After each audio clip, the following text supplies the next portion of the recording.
Assalamu alaikum and a very welcome to all of you, dear students. Today we are getting started with the next chapter of grade 10 civics, that is political parties. So आज के इस video lecture में हम political parties का जो chapter है इसको समझने की कोशिश करते हैं। तो आइए हम स्टार्ट करते हैं। पॉलिटिकल पार्टीज के इस पूरी चैप्टर को स्टार्ट करने से पहले हमें पता होना चाहिए पॉलिटिकल पार्टी किससे कहते हैं और किस तरह से हम एक पॉलिटिकल पार्टी की पहचान कर सकते हैं।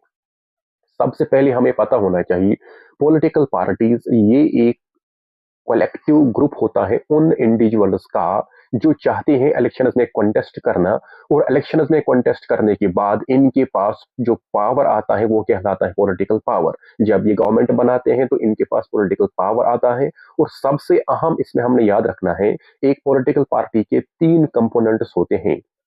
एक, इसमें एक्टिव मेंबर्स का होना जरूरी है, इसके बाद लीडर्स का होना जरूरी है और फॉलोवर्स का होना जरूरी है। एक बार हम फिर समझने की कोशिश करते हैं। पॉलिटिकल पार्टीज एक ग्रुप ऑफ पीपल होता है जिनकी एक सोच होती है, जो इलेक्शंस में कॉन्टेस्ट करते हैं, इलेक्शंस को कॉन्टेस्ट करते हैं और उसके बाद इनके पास पावर आता है। और सबसे जरूरी बात, एक पॉलिटिकल पार्टी के तीन कंपोनेंट्स होते हैं। इसमें लीडर्स का होना जरूरी है, इसमें एक्टिव मेंबर्स का होना जरूरी है और इसमें फॉलोवर्स का होना जरूरी है। उसके बाद पॉलिटिकल पार्टीज का जो मकसद है वो क्या होता है, पॉलिटिकल पार्टीज क्यों बनाई जाती है, पॉलिटिकल पार्टीज क्यों बनाई जाती हैं, इनकी क्या फंक्शंस होती हैं। सबसे पहले हमें पता है कि इलेक्शंस में ये जो इलेक्शंस हैं उनको कॉन्टेस्ट करते हैं। So finally they contest election, they form and run the government. जब इनके पास विक्ट्री आ जाती है, इनके पास स्ट्रेंथ ऑफ सीट्स आ जाती हैं, तो ये गवर्नमेंट को बनाती हैं। जब गवर्नमेंट को बनाती हैं तो गवर्नमेंट को रन भी करती हैं। So finally they form different policies and programs जो एक कंट्री के लिए जरूरी होती है, और उसके बाद ये लॉज को भी बनाती है। और उसके बाद इन केस बहुत सारी पॉलिटिकल पार्टीज वो होती है, अगर हम मल्टी पार्टी सिस्टम की बात करते हैं जहां पर एक पॉलिटिकल पार्टी के जरिए गवर्नमेंट बनाई जाती है, तो rest of the political parties जो है वो रोल ऑफ अपोजिशन प्ले करती है। Means in case ruling parties के जरिए कोई गलत डिसीजन लिया जाता है उसको अपोज किया जाता है, या जो shape the public opinion means लोगों की जो राय होती है उसको सही शेप देने का काम है वो रूलिंग पार्टीज के जरिए किया जाता है, मीन्स पॉलिटिकल पार्टीज के जरिए किया जाता है। And it provide people access government machinery and welfare scheme. So लोगों को ज्यादा से ज्यादा फायदा मिले गवर्नमेंट के जरिए से, या गवर्नमेंट की डिफरेंट पॉलिसीज के जरिए से, या गवर्नमेंट की डिफरेंट क्या वेलफेयर स्कीम से उनको लोगों तक पहुंचाना, ये गवर्नमेंट का काम होता है। लेकिन गवर्नमेंट में ये पॉलिटिकल पार्टी के जरिए ही किया जाता है। अब इसकी क्या जरूरत है, क्या पॉलिटिकल पार्टीज के बगैर हम ये सब नहीं कर सकते हैं, क्या हम लॉज नहीं बना सकते हैं, क्या हम पॉलिसीज नहीं बना सकते हैं? तो इसका हमारे पास ये आंसर है, independent candidates in the absence of political parties. अगर पॉलिटिकल पार्टीज ना हो, अगर पॉलिटिकल पार्टीज इलेक्शन ना कंटेस्ट करती है तो क्या होगा, सभी जो कैंडिडेट्स इलेक्शन कंटेस्ट करेंगे वो इंडिपेंडेंट कैंडिडेट ही कहलाएंगे।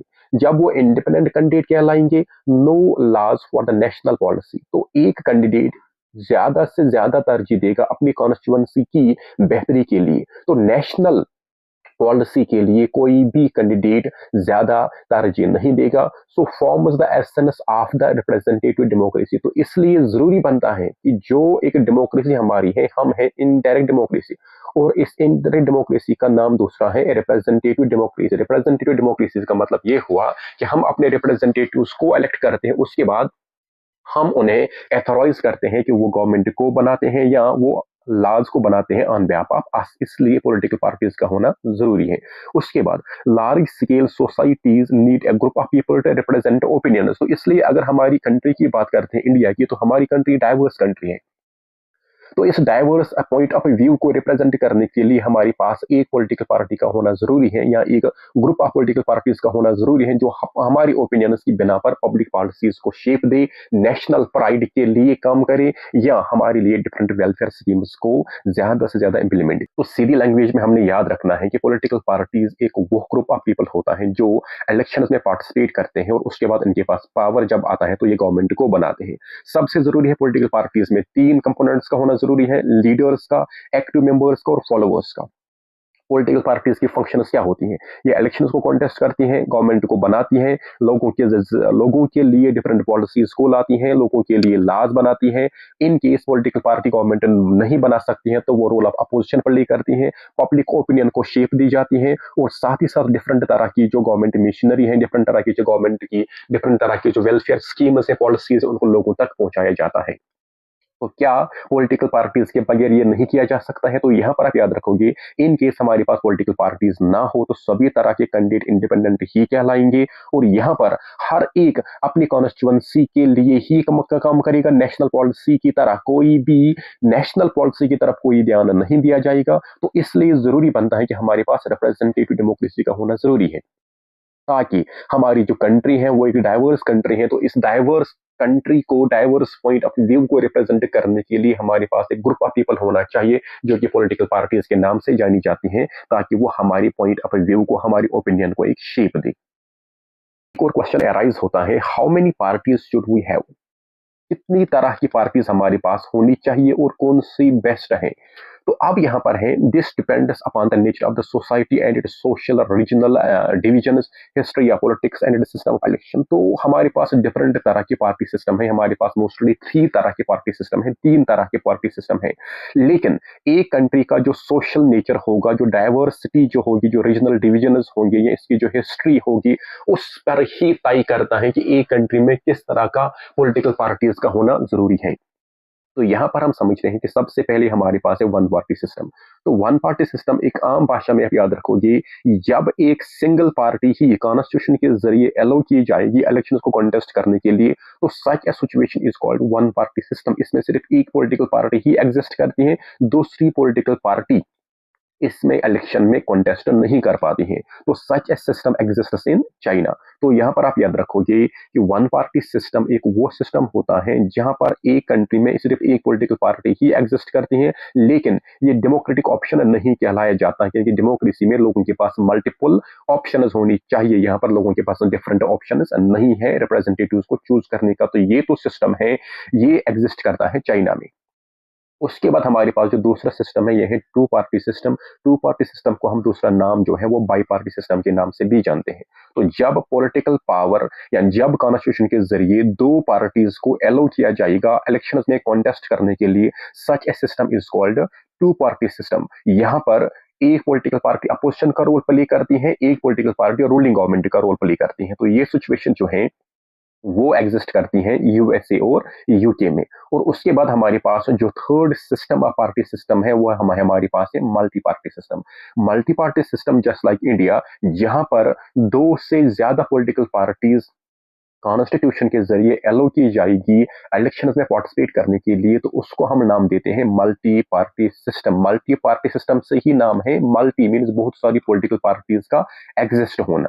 तो ये जो है ये बहुत सारी कंट्रीज में एग्जिस्ट करता है, इंडिया में भी एग्जिस्ट करता है। तो इस मल्टी पार्टी सिस्टम का एक और हमारे पास एडवांटेज है कि जब एक पॉलिटिकल पार्टी के पास गवर्नमेंट बनाने की स्ट्रेंथ नहीं आती है, तो उसके बाद 2 या 2 से ज्यादा पॉलिटिकल पार्टीज ज्वाइन टुगेदर होकर भी गवर्नमेंट बना सकती हैं। Such a situation of government is called coalition government. तो यहाँ पर हम याद रखेंगे, एक कंट्री में यहाँ पर हमारे पास 3 तरह का पार्टी सिस्टम हो सकता है, one party system, two party system and multi party system. तो इंडिया में हमारे पास क्या है, मल्टी पार्टी सिस्टम। तो अब और एक सिचुएशन हमने यहाँ पर समझनी है, पार्टीज 2 तरह की होती है, या तो एक पार्टी नेशनल पार्टी कहलाएगी या तो एक पार्टी स्टेट पार्टी कहलाएगी। तो किस तरह से, पहला एक कंपैरिजन में इसको आपका देता हूं। नेशनल पॉलिटिकल पार्टीज आप याद रखोगे, ये वो पॉलिटिकल पार्टीज होती हैं जो पूरी कंट्री में इलेक्शंस को कंटेस्ट कर सकती है, या जो यूनियन गवर्नमेंट या सेंट्रल गवर्नमेंट बना सकती है। इसका मतलब है ये नेशनल पार्टीज वो पार्टीज कहलाती हैं जो रिकॉग्नाइज की जाती हैं इलेक्शन कमीशन ऑफ इंडिया के जरिए कि ये पॉलिटिकल पार्टीज ऑथराइज्ड हैं पूरी कंट्री में इलेक्शंस को कंटेस्ट करने के लिए। उसके बाद स्टेट पार्टीज वो पार्टीज कहलाती हैं जो पर्टिकुलर स्टेट्स में ही इलेक्शन कंटेस्ट कर सकती हैं, जैसे कि जम्मू एंड कश्मीर की अगर हम बात करते हैं, नेशनल कॉन्फ्रेंस, ये एक स्टेट पार्टी कहलाएगी, ये एक नेशनल पार्टी नहीं कहलाएगी, क्योंकि ये इलेक्शंस को कंटेस्ट करती है only with in the particular state. तो ये कंपेरिजन परहैप्स आपको समझ आया होगा। तो अब इसके लिए कुछ कंडीशंस हैं, किस पॉलिटिकल पार्टी को हम रिकॉग्नाइज कर सकते हैं, नेशनल पॉलिटिकल पार्टी, और किस पॉलिटिकल पार्टी को हम रिकॉग्नाइज कर सकते हैं, स्टेट पॉलिटिकल पार्टी। तो यहां पर आप याद रखोगे, parties and that's your 6% of the total votes in the Lok Sabha और द असेंबली इलेक्शन। एक पॉलिटिकल पार्टी जिसको 6% of the total votes in Lok Sabha में आएंगे या असेंबली इलेक्शन में आएंगे, और जिसके पास कम से कम 4 लोकसभा सीट्स आएंगे, तो ये कहलाएगी नेशनल पॉलिटिकल पार्टी। इसको रिकॉग्नाइज किया जाएगा इलेक्शन कमीशन ऑफ इंडिया के जरिए as a national political party. एक बार हम फिर इसको याद रखते हैं, तो वो पॉलिटिकल पार्टीज जिनके पास 6% ऑफ द टोटल वोट, जितने भी वोट कास्ट हुई है उसका 6% वोट्स इनको मिलना चाहिए। या तो ये लोकसभा इलेक्शन होगा या ये असेंबली इलेक्शन होगा। असेंबली 4 असेंबली स्टेट्स में होना चाहिए और कम से कम इसके पास 4 सीट्स का होना जरूरी है। लोकसभा सीट्स इसने विन की होगी तो ये पार्टीज कहलाएगी नेशनल पॉलिटिकल पार्टीज। अब इसके कंपैरिजन में जो स्टेट पार्टीज हैं ये वो पार्टीज कहलाती हैं जिनको कम से कम 6% ऑफ द टोटल सीट्स मिलेंगे जब एक स्टेट में इलेक्शन होगा, और साथ ही साथ 6% सीट्स को मिलने के साथ साथ इनके पास 2 सीट्स का होना भी जरूरी है। तो ये पॉलिटिकल पार्टीज रीजनल पार्टीज के नाम से जानी जाती हैं। तो इस तरह से ये national political parties, state political parties के लिए कंडीशंस रखी गई है। From the examination point of view आपको क्या रखना है याद? पॉलिटिकल पार्टीज के बारे में आपको फाउंडिंग ईयर याद होना चाहिए, पॉलिटिकल पार्टी की क्या आइडियोलॉजी है, पॉलिटिकल पार्टी का जो सिंबल है वो क्या है, या वो किस एरिया या किस रीजन में वो इलेक्शन में कॉन्टेस्ट करते हैं। तो ये जरूरी इंफॉर्मेशन है from the examination point of view. इसको आप किस तरह से याद रखोगे, तो नीचे हमने यहाँ पर कुछ आइडिया आपको दे दिया हुआ है। जैसे यहाँ पर आप याद रखोगे हमने यहाँ पर 7 जो हमारी नेशनल पॉलिटिकल पार्टीज है उनके हमने यहाँ पर नाम दिए हैं। तो और इनका जो फाउंडिंग ईयर है बीजेपी 1980, 1885, कांग्रेस, तो इस तरह से फाउंडिंग ईयर्स आप याद रखोगे। इसके बाद इनकी आइडियोलॉजी क्या है, इसके बाद इनके क्या डिफरेंट इलेक्शन सिंबल्स हैं, इसके बाद डिफरेंट जो लीडर्स हैं किस किसने इसको फाउंड किया है, या इसके बाद किस एरिया में या किस स्टेट में ये गवर्न करते हैं, किस एरिया में ये एग्जिस्ट करते हैं। तो ये आप याद रखोगे और इसको आप सही तरह से रिकैप करोगे। तो यहाँ पर क्वेश्चंस इस तरह से भी पूछे जा सकते हैं, what are the various challenges to political parties in India. For example पहला चैलेंज जो हमारे पास है वो है lack of internal democracy within the parties. इसका मतलब क्या हुआ, आपने देखा होगा ordinary members did not get sufficient information personal loyalty leaders, mean जिस भी मेंबर की बेहतर बनती है पार्टी लीडरशिप से उसको आगे ले जाया जाता है, जिसकी बेहतर नहीं बनती है उसको आगे नहीं दिया जाता है या उसको मैंडेट नहीं दिया जाता है। तो यहाँ जब भी पार्टी में कोई भी डिसीजन लेना होता है तो उसमें तमाम तरह के पार्टी मेंबर्स को इक्वली ऑन बोर्ड नहीं लिया जाता है। तो ये डेमोक्रेसी की एक यहाँ पर वीकनेस देखी जाती है पॉलिटिकल पार्टीज में।